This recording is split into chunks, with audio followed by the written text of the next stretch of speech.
આ દુર્ઘટનામાં કંપનીના MPP2 પ્લાન્ટમાં ત્યારે બની જ્યારે ત્યાં સોડિયમ કાર્બોનેટ લોડ કરવાની કામગીરી ચાલી રહી હતી.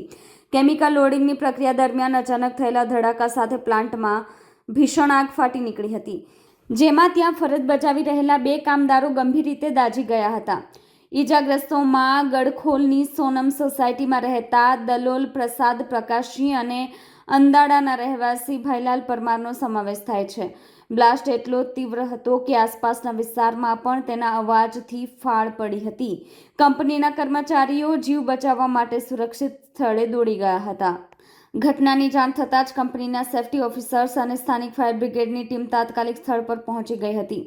ફાયર ફાઇટરોએ ભારે જહેમત બાદ આગ પર કાબૂ મેળવ્યો હતો, પરંતુ ત્યાં સુધીમાં પ્લાન્ટમાં મશીનરીને વ્યાપક નુકસાન પહોંચ્યું હતું.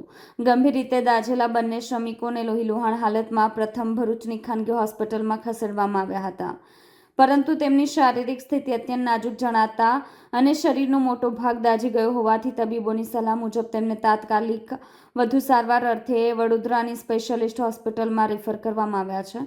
હાલમાં બંને કામદારો જીવન મરણ વચ્ચે ઝોલા ખાઈ રહ્યા હોવાનું જાણવા મળ્યું છે. દુર્ઘટના સમાચાર મળતા જ ઇન્ડસ્ટ્રીયલ સેફ્ટી એન્ડ હેલ્થ વિભાગના અધિકારીઓ પણ દોડી આવ્યા હતા. આ તપાસનો ધમધમાટ શરૂ કર્યો છે. પ્રાથમિક દ્રષ્ટિએ કેમિકલ રિએક્શન અથવા તો લોડિંગ પ્રક્રિયામાં ક્ષતિ હોવાની આશંકા સેવાઈ રહી છે. બીજી તરફ અંકલેશ્વર પોલીસે પણ આ મામલે અકસ્માત કંપનીના જવાબદાર અધિકારીઓના નિવેદન લેવાની પ્રક્રિયા શરૂ કરી છે.